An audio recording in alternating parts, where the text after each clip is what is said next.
Hello, नमस्ते, welcome to classes by Babita Gupta. आज हम सीडीपी के टॉपिक में पढ़ेंगे कि क्या कैरेक्टरिस्टिक्स ऑफ इमोशंस होते क्या हैं। और इससे पहले मैंने आपके साथ डिस्कस किया था कि इमोशनल डेवलपमेंट होता क्या, उसके एस्पेक्ट्स क्या होते हैं। मैंने ग्रोथ एंड डेवलपमेंट आपके साथ शेयर किया था, उसके डिफरेंसेस शेयर किए थे, स्टेजेस ऑफ डेवलपमेंट मैंने आपके साथ शेयर की कि कौन कौन सी स्टेजेस होती हैं और उनमें किस तरीके से डेवलपमेंट होता है। इसके अलावा मैंने आपके साथ फिजिकल डेवलपमेंट शेयर किया कि उसके कैरेक्टरिस्टिक्स शेयर किए और किस तरीके से उसके बारे में जितना कुछ मैं आपका होता है वो सारा मैंने आपके साथ शेयर किया है। और उसके बाद इंटेलेक्चुअल डेवलपमेंट मैंने आपके साथ शेयर किया है। अगर आप इन सब के बारे में देखना चाहते हैं और पढ़ना चाहते हैं तो आप इसमें हॉक्स एजुकेशनल इंस्टीट्यूट डाल के आप सर्च कर सकते हो, उस पर आपको सारे वीडियोस मिल जाएंगे। और चलिए जब बात करते हैं कैरेक्टरिस्टिक्स ऑफ इमोशंस, ये होते क्या है, क्या विशेषताएं होती है इमोशंस की। और आप इससे पहले मैं ये भी कहना चाहूँगी कि आप वीडियो को लाइक सब्सक्राइब ज़रूर करें, शेयर करें। तो चलिए स्टार्ट करते हैं। जो विशेषता है इमोशंस की, उसमें हमारा फर्स्ट पॉइंट है इमोशंस एंड फीलिंग्स। तो देखिए इमोशंस एंड फीलिंग्स का मतलब क्या है। इसमें दो मेन पॉइंट है। देखिए इमोशंस एंड फीलिंग्स, यानी कि इमोशंस क्या है, फीलिंग्स के साथ जुड़े हुए हैं। जैसे जैसे हमारी फीलिंग्स होती है वैसे वैसे इमोशंस होते हैं। अगर हमारे अंदर गुड फीलिंग्स आ रही है तो हमारे इमोशंस भी अच्छे होने लगते हैं, हम दूसरे के लिए अच्छा फील करने लगते हैं और वैसे ही हमारे इमोशंस हमारे अच्छे हो जाते हैं दूसरों के लिए। हम अच्छे इमोशनल डेवलपमेंट इसको बोल सकते हैं कि एक पॉजिटिव इमोशनल डेवलपमेंट पे हम होते हैं, उस स्टेज पे हम होते हैं। तो क्या है, हमारे इमोशंस और फीलिंग्स क्या एक दूसरे से जुड़े हुए हैं और ये क्या इसकी विशेषताएं हैं। सेकंड पॉइंट है हमारा इमोशंस एंड इंस्टिंक्ट्स। अब देखिए इंस्टिंक्ट्स का मतलब क्या होता है, स्वाभाविक तौर पे, यानी जो ऐसे इमोशंस जो हमारे अंदर स्वाभाविक तौर पे है उसमें कुछ अलग से नहीं कर रहे। जैसे कि अगर आप एक छोटे बच्चे को देखें, अगर उसको भूख लगती है तो वो रोता है ना। तो क्या है, उसका एक स्वाभाविक है, उसका इंस्टिंक्ट है ये कि उसको भूख लग रही है तो उसको रोना है। या फिर उसको कुछ अच्छा लग रहा है तो अगर आप उसको गुदगुदी करेंगे तो वो क्या करेगा, गिगलिंग करेगा वो। तो क्या इमोशंस हैं उसके जो स्वाभाविक तौर पे हैं। और ये हर किसी के अंदर होते हैं, बड़ों के ऐसे नहीं कि बच्चे के अंदर है, बड़े के अंदर भी होते हैं। ये इमोशंस जो होते हैं हमारे इंस्टिंक्ट से हमारे जुड़े होते स्वाभाविक तौर पे होते हैं वो। जैसे कि अगर बड़े को कुछ अच्छा लग रहा है या अगर कोई विजन अच्छा लग रहा है तो आपका मन करेगा कि उसको बार बार आप देखें। तो वो क्या है, वो इंस्टिंक्ट है, वो स्वाभाविक है।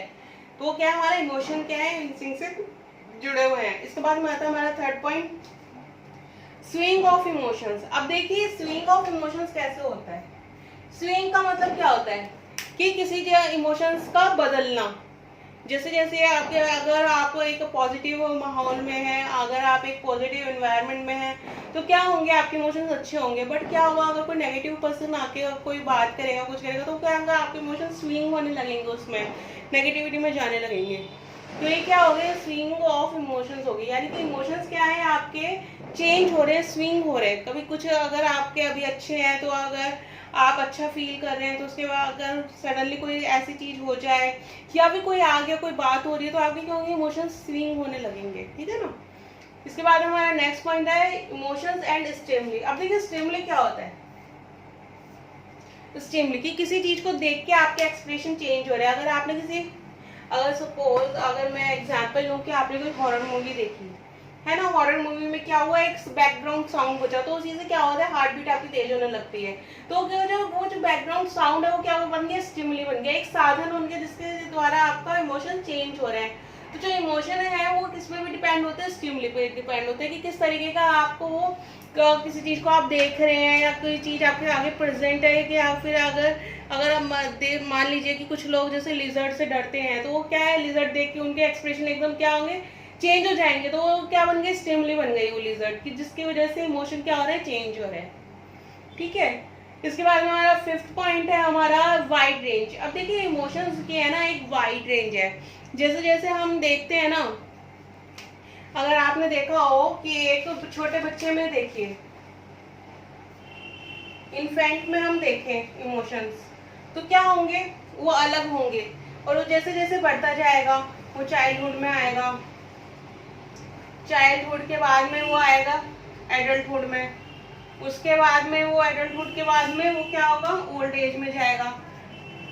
तो क्या होंगे, उसके इमोशंस चेंज होते जाएंगे। इन्फेंट में उसके इमोशन अलग होंगे, चाइल्डहुड में आपको अलग इमोशंस देखने के लिए मिलेंगे, एडल्टहुड में उसको अलग इमोशंस आपको देखने के लिए मिलेंगे, ओल्ड एज में उसके इमोशंस जो है वो अलग हो जाते हैं। तो क्या है, वाइड रेंज। जो इमोशंस की है ना वो वाइड रेंज है। Emotions have wide range. Is it clear? Wide range का मतलब, ये जो वाइड रेंज का मतलब इमोशंस से, जो इमोशंस जो हमारे चेंज होते जा रहे हैं और हर एक स्टेज पे आपको अलग तरीके के इमोशंस देखने के लिए मिलते हैं. ठीक है ना. जैसे कि अगर आप देखें इन्फेंट में बच्चा क्या होता है, दूध के लिए रोता है. तो क्या वो चाइल्डहुड में भी दूध के लिए रोता है? बच्चे, कई बच्चे तो ऐसे होते हैं दूध को पसंद भी नहीं करते. और एडल्टहुड में क्या ऐसा होगा, वो किसी अगर किसी चीज़ की रिक्वायरमेंट है तो क्या एडल्टहुड में कोई रोएगा? ऐसा नहीं होता. ओल्ड एज में अलग हो रिक्वायरमेंट्स हो जाते हैं तो उस चीज़ के लिए इमोशंस अलग हो जाते हैं. तो क्या हो गया? Wide range. इसके बाद में आता है हमारा next point, emotions and body changes. अब देखिए इमोशंस एंड बॉडी चेंजेस, इसमें क्या हो रहा है, इमोशंस हमारे चेंज हो रहे हैं किसके हिसाब से? बॉडी चेंजेस, बॉडी के हिसाब से. और जो बॉडी है हमारे, जो एक्सप्रेशन है वो हमारे जेस्चर्स हैं वो चेंज हो रहे हैं किसके हिसाब से? इमोशंस के हिसाब से. अब चलिए इसका एग्जांपल मैं आपके साथ लेती हूँ. जैसे कि अगर मान लीजिए कि आपने कोई अगर जिसमें हॉरर मूवी की अभी बात कर रही थी, तो हॉरर मूवी में क्या आ गया, एक सीन आ गया, हॉरर सीन आया, तो क्या हुआ, आपके एकदम फेशियल एक्सप्रेशन चेंज हो गया, आपकी हार्ट बीट बढ़ने लगी, आपकी पल्स रेट तेज हो गया. तो जो हार्ट बीट और पल्स रेट चेंज हुआ है ना, हार्ट बीट जो चेंज हुई, आपकी पल्स रेट चेंज हुआ, तो क्या हुआ? बॉडी चेंजेस हो गया. बॉडी चेंजेस क्यों हुआ? वो इमोशंस के अकॉर्डिंग हो गया. वो क्यों? जैसे हमारे इमोशंस थे, एकदम से इमोशंस चेंज हुए हमारे, तो हमारे बॉडी चेंजेस भी आ गए, हमारी बॉडी लैंग्वेज में चेंज हो गए, हमारे जेस्चर चेंज हो गए. तो ये इसी को बोलते हैं हमारे इमोशंस एंड बॉडी चेंजेस, कि इनका क्या किस तरीके से क्या कनेक्शन है. तो ये क्या है? कैरेक्टरिस्टिक्स ऑफ इमोशंस है, ये विशेषताएं हम बात कर रहे हैं. तो ये इमोशंस की ये भी विशेषता है कि अगर आप किसी चीज को देख रहे हो तो आपका बॉडी चेंजेस भी होते हैं. नेक्स्ट पॉइंट आता है हमारा इमोशंस एंड कॉग्निटिव वर्क. अब देखिए कॉग्निटिव वर्क क्या होता है और इमोशंस के साथ किस तरीके से जुड़ा होता है हमारा कॉग्निटिव वर्क. जैसे कि अगर मान लीजिए कि अगर आपके आने आपने कोई लाउड साउंड सुना, कोई लाउड वॉइस सुनी, तो क्या होगा? आपके एक्सप्रेशन चेंज हो जाएंगे, होंगे कि नहीं होंगे? तो और क्या होगा, आप अगर मान लीजिए सपोज कि आपने कोई म्यूजिक सुना, लाउड म्यूजिक सुना आपने, तो क्या होगा? आपके अंदर कॉग्निटिव वर्क आएगा, आपके अंदर से अंदर ही वो डांस करने का होता है ना. कोई आपने डीजे सॉन्ग सुना तो आपके अंदर डांस करने का होगा, तो वो क्या? कॉग्निटिव वर्क जो अपने आप से अंदर से आपके हो रहा है. कॉग्निटिव वर्क जो कोई बाहर से किसी चीज से नहीं आ रहा, आपके अंदर अपना कोई दूर से आपने कोई म्यूजिक सुना है, आप उसको एंजॉय कर रहे हैं, आपका डांस का मूड है, या फिर आपने कोई सैड सॉन्ग सुना तो आपका अकेले रहने का मन है, या आप अकेले हैं तो इसलिए सैड सॉन्ग सुनने का मन है. तो ये क्या है? कॉग्निटिव वर्क है. और कॉग्निटिव वर्क में एक सबसे अच्छा एग्जांपल है सेल्फ रिस्पेक्ट.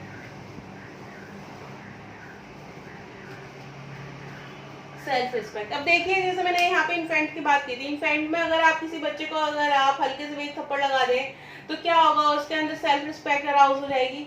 नहीं होगी. वो जब भी वो मम्मी के साथ ही अपने चुकेगा, अगर मम्मी उसको एक थप्पड़ लगा देंगे तो मम्मी से ही चिल्ल के रोएगा, वह अलग नहीं जाएगा, है ना. बट चाइल्डहुड में क्या होता है? चाइल्डहुड में अगर वही आप एक बच्चे को अगर आप स्लैप कर दे तो वो क्या करेगा? वो घर के और लोगों के पास जाएगा. एडल्टहुड में आप करके देख लीजिए, वो आपको उल्टा मारेगा. तो ये क्या हो गया? ये चेंज हो रहा है. क्यों? क्योंकि सेल्फ रिस्पेक्ट आ रही है. तो किस लिए? तो ये क्या है? कॉग्निटिव वर्क है, ये अपने आप आती है, कोई इसको बाहर से ना तो ला सकता है ना कोई दे सकता है. सेल्फ रिस्पेक्ट है ये. तो ये क्या है? Cognitive work. ये एक बहुत अच्छा एग्जाम्पल है ये इसका समझने का. तो ये किससे? इमोशंस के साथ जुड़ी हुई है. जैसे आपके सेल्फ रिस्पेक्ट होती है उसी के साथ आपके इमोशंस होते हैं. जैसे इमोशन होते हैं वैसे ही आपकी सेल्फ रिस्पेक्ट है. आप सोचते हैं किसी चीज को, आप फील करते हैं उसमें. कई लोग हर चीज को अपनी सेल्फ रिस्पेक्ट से ही कनेक्ट कर देते हैं, जो वो भी गलत है. ठीक है ना. तो ये था हमारा इमोशंस एंड कॉग्निटिव वर्क. इसके बाद आता है हमारा 8 point, sudden arousal of emotion. अब देखिए सडन अराउजल ऑफ इमोशन क्या है, कि किसी चीज को देखकर सुनकर आपके जो इमोशंस एकदम से चेंज हो रहे हैं, तो वो क्या है? सडन अराउजल ऑफ इमोशंस है. जैसे कि मैंने अभी आपसे एग्जांपल बात किया था लाउड म्यूजिक की. अब देखिए लाउड म्यूजिक सुन के भी तो आपके एक्सप्रेस क्या हो रहे हैं? इमोशंस चेंज हो रहे हैं ना. अगर आपने अच्छा म्यूजिक सुना तो आपके इमोशंस वैसे चेंज हो रहे हैं.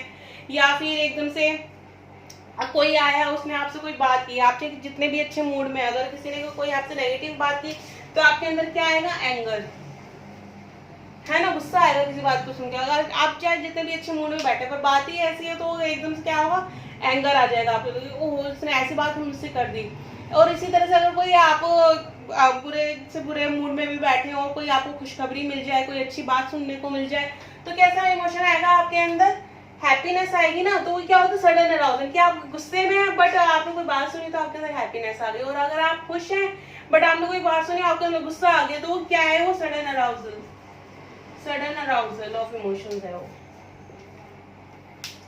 इसके बाद में आता है हमारा 9 पॉइंट हमारा emotions and intelligence, imagination and thinking. यानी कि जो हमारा इमोशन है वो किससे जुड़ा हुआ है? इंटेलिजेंस से, इमेजिनेशन से एंड थिंकिंग से। जैसे हमारी इंटेलिजेंस होती है, जैसे हम बातें करते हैं, जितनी समझदारी की हम बातें करते हैं, या जितने अच्छे लेवल पे हम सोच सकते हैं, हमारा आईक्यू लेवल जितना अच्छा है, तो इमोशंस भी क्या होंगे? उसी हिसाब से होंगे। अब सपोज कि किसी ने आपको कोई नेगेटिव बात बताई, कोई लड़ाई झगड़े की बात बताई, पर आपने उसको इंटेलिजेंस से सोच रहे हैं कि हाँ ये बात ऐसे हो सकती है कि नहीं हो सकती, तो क्या है? आपके अंदर सडन अराउजल, एंगर नहीं आएगा, है ना? आप उस बात को सोचेंगे अपनी किससे द्वारा? इंटेलिजेंस के द्वारा। आपका आईक्यू लेवल, जिसको हम बोलते हैं आईक्यू लेवल साइकोलॉजी में, तो क्या होगा? हमारा इमोशन उसके ऊपर डिपेंड हो जाते हैं कि अगर हमारा आईक्यू लेवल अच्छा है, हम उस बात को उस लेवल तक सोच सकते हैं, तो क्या होगा? हमारे इमोशन उसी हिसाब से चेंज होंगे। इसी तरह से इमेजिनेशन, अगर हम किसी चीज़ के बारे में सोच रहे हैं, इमेजिनेशन कर रहे हैं, हम किसी पार्टी के बारे में सोच रहे हैं, तो हमारे इमोशंस वैसे होंगे। इमेजिनेशन, अगर हम नेगेटिव इमेजिनेशन कर रहे हैं कि उसके साथ ऐसा हो जाए वैसा हो जाए, तो क्या होगा? हमारे इमोशंस नेगेटिव हो जाएंगे। तो क्या होगा? इन दोनों का रिलेशन हो गया।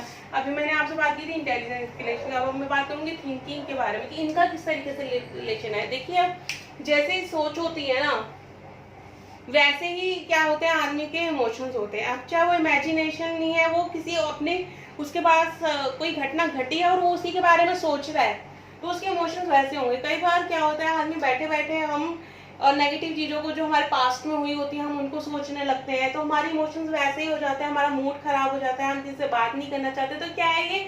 इमोशंस में थिंकिंग है, यानी इमोशंस चेंज होने वाले थिंकिंग के साथ में, जैसे हमारी सोच है वैसे इमोशंस है। तो इस तरीके से हमारा इमोशन इंटेलिजेंस, इमेजिनेशन और थिंकिंग से जुड़ा हुआ है।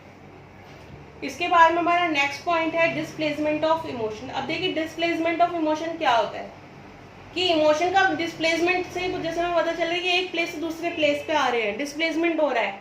ये ज़्यादातर कब आपको देखने के लिए मिलता है? जी, अब देखिए, अगर आपने देखा होगा कि किसी के साथ ऑफिस में अगर कोई बात हुई, बॉस ने कुछ कह दिया, तो क्या होगा? आदमी का बहुत गुस्से में है, वो एंगर में है, और एंगरली वो अपने घर में आके बात कर रहा है, अपनी वाइफ पर, अपने बच्चों पे वो गुस्सा उतार रहा है। तो क्या होगा? डिस्प्लेसमेंट हो गई। क्यों हो गया डिस्प्लेसमेंट? क्योंकि वो ऑफिस का गुस्सा घर में उतार रहा है। कई बार हम बोलते हैं ना कि तुम कहीं का गुस्सा कहीं मत उतारो, तो क्या है? वो डिस्प्लेसमेंट है, डिस्प्लेसमेंट ऑफ इमोशंस है। और ये कब होता है? जब कोई काम हमारे डिजायर के अगेंस्ट होता है, वर्क अगेंस्ट डिजायर। कब होता है ये? Work against desire. जब हम कोई काम डिजायर के अगेंस्ट होता है, हमारी इच्छा के विरुद्ध होता है, तो हमारे क्या होता है? डिस्प्लेसमेंट ऑफ इमोशंस होता है। तो ये मैंने पॉइंट्स आपको बताया। अब देखिए, कोई भी पॉइंट एक दूसरे से अलग नहीं है, सब क्या है? इमोशंस से जुड़े हुए हैं, सब में इमोशंस है। तो इमोशंस से जुड़े होने के कारण ये क्या विशेषताएं हैं? अब देखिए, जब इमोशंस के साथ फीलिंग भी हो गया, किस तरह की फीलिंग्स होती हैं, इंस्टिंक्ट्स हो गया, इसका स्विंग हो गया, किस तरह के स्विंग होते हैं, स्टिमुली के साथ जुड़ा हुआ है, वाइड रेंज हो गया हमारा, बॉडी चेंजेस हो गए कि किस तरीके से इमोशन बॉडी चेंज होते हैं, कॉग्निटिव वर्क किस तरीके से जुड़ा हुआ है, और इस सडन अराउजल किस तरीके से होता है इमोशंस का, इमोशंस जो है हमारा इंटेलिजेंस, इमेजिनेशन एंड थिंकिंग से किस तरीके से जुड़ा हुआ है, और उसका डिस्प्लेसमेंट किस तरीके से होता है। अब देखिए, कोई भी पॉइंट अगर आप देखें तो एक दूसरे से अलग नहीं है, एक दूसरे से कनेक्टेड ही है। क्यों? क्योंकि ये विशेषताएं हैं इमोशंस की, भावनाओं की, ठीक है ना। भावनात्मक जो हमारे होते हैं ना प्रणाली, उसके बारे में भी बात कर रहे हैं, क्योंकि हम तो ये हमने कैरेक्टरिस्टिक्स की बात की। नेक्स्ट पॉइंट जो मेरा नेक्स्ट वीडियो होगा उसमें मैं बात करूंगी कि ये कितने टाइप्स का इमोशंस होते हैं, टाइप्स ऑफ इमोशंस के बारे में मैं बात करूंगी। और अगर आपको इससे पहले के वीडियोस देखने हैं तो आप यूट्यूब पे सर्च कर सकते हैं, हॉक्स एजुकेशनल इंस्टीट्यूट के नाम से आपको मिल जाएगा, या बबीता हॉक्स के नाम से आपको वीडियो मिल जाएंगे। और मैं डिस्क्रिप्शन बॉक्स में भी इसमें लिंक सेंड कर दूंगी, जिसमें कि मैंने इमोशंस की डेफिनेशन के बारे में बताया था, उसके एस्पेक्ट्स के बारे में बताया था। तो चलिए मिलते हैं नेक्स्ट वीडियो में, और वीडियो को लाइक सब्सक्राइब ज़रूर करें, शेयर करें। थैंक यू, धन्यवाद।